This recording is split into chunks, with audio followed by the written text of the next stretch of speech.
Hey, this is Warren Sprouse. You're on the Bible Forum. It's January 8th, 2017. It's cold, and we're talking about Benghazi. You've heard about Benghazi. We've talked about Benghazi. President Obama reflecting on his legacy.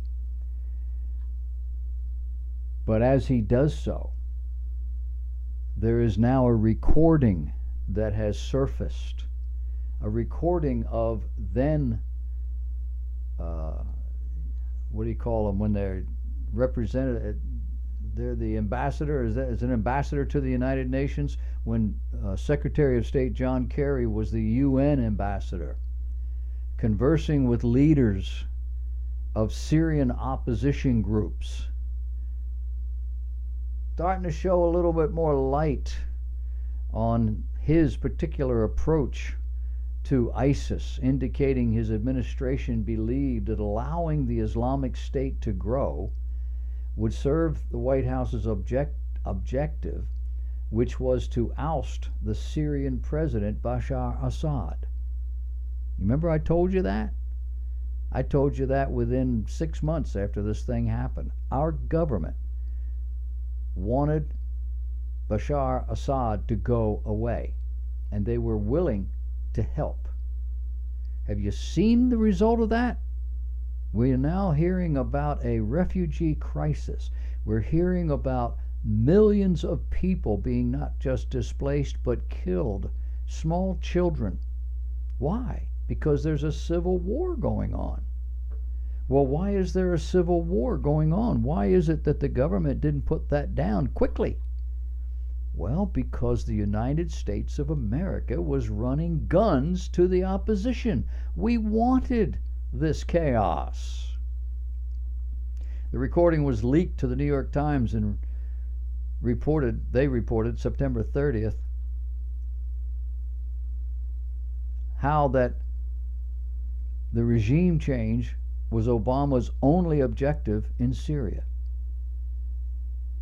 Kerry indicates in this recording that the administration not only hoped ISIS would carry out the task, but it gave arms to the jihadist armies and to its allies, confirming all the reports at the time and the book. You remember the book?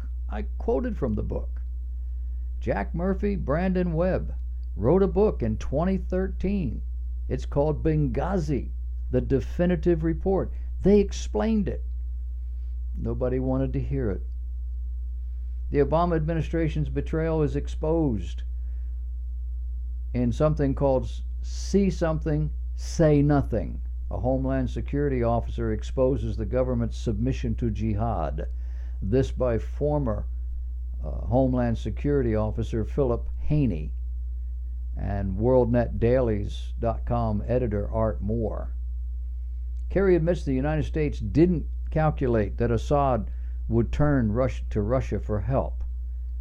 He says, quote, and we know that this was growing. We were watching. We saw what how ISIS was growing in strength, and we thought Assad was a threat.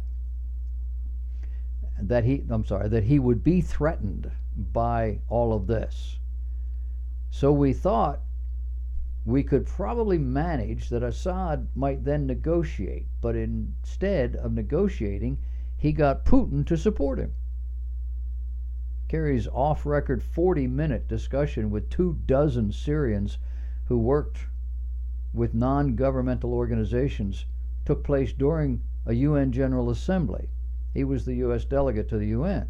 It confirms the early reports in 2011, indicating that Clinton's State Department was engineering a clandestine transfer of weapons from Libya to Syria that ended up in the hands of terrorist groups aligned with ISIS and Al-Qaeda. The conservative Treehouse, a conservative publication, noted in August of 2014 that President Obama gave a press conference in which he stated he did not have a strategy against ISIS. Then 2 months later, his chief spokesman, Josh Earnest, stated, quote, our ISIS strategy is dependent on something that does not yet exist. Well, what did exist? U.S. Ambassador Christopher Stevens was involved in shipping weapons from Benghazi to support the al-Qaeda affiliated militias fighting the Assad regime, effectively arming the Sunni jihadists who morphed into ISIS later on. Judicial Watch explained much of the evidence noted in the August 2012 Defense Intelligence Report written at the time, that the U.S. was monitoring the weapons flow from Libya to Syria, and that the Salafists, the Muslim Brotherhood, that's Al-Qaeda in Iraq, are the major forces driving the insurgency in Syria. In August 17th of 2014, through emails released by WikiLeaks, then Ambassador Clinton, after her service as Secretary of State, she wasn't ambassador. Hillary, after her service as Secretary of State, suggested to advisor John Podesta, quote, "At the same time we should return to plans to provide the Free Syria Army with some group of moderate forces with equipment that will allow them to deal with the weakened ISIL and stepped up operations against the Syrian regime."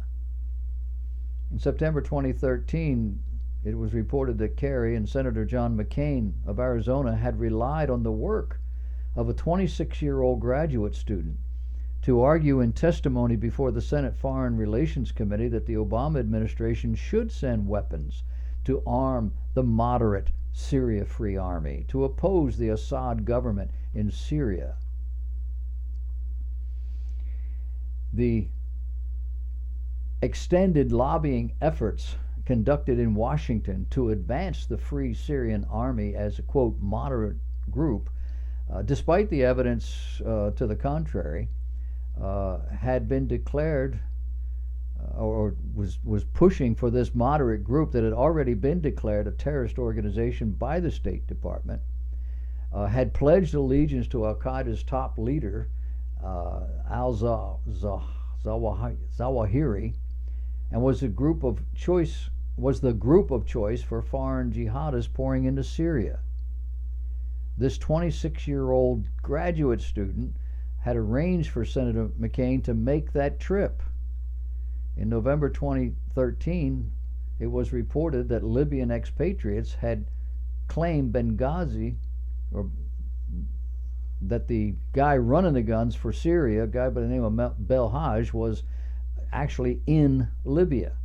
The expatriates identified him as an Al-Qaeda operative, noting that he was on the top of the list of Libyan terrorists banned by the European Union from obtaining entrance visas, and was the principal organizer of the terrorist attack in Benghazi on September 11, 2011. That's when Ambassador Stevens was brutally murdered. Seems a weapons shipment from Benghazi to Syria had occurred just days before the Benghazi attack. The shipment had been arranged by Mark Torrey, a professional arms dealer who had been indicted by federal prosecutors for supplying arms to Libyan rebels. But the Obama administration dropped the criminal case one day before a court-ordered deadline to disclose information about its efforts to arm the Muslim rebels. The Department of Justice was forced to drop the prosecution because federal prosecutors were convinced that his defense would expose Clinton's secret arms running to the radical Al-Qaeda affiliated militia in Libya. That, according to Fox News senior judicial analyst Judge Andrew Napolitano. Do you get the picture? We were running guns. The attack came to stop us from doing that, from the people who stood to lose if the guns got there. The story came out within weeks of that event, saying just that. The government stonewalled the whole thing.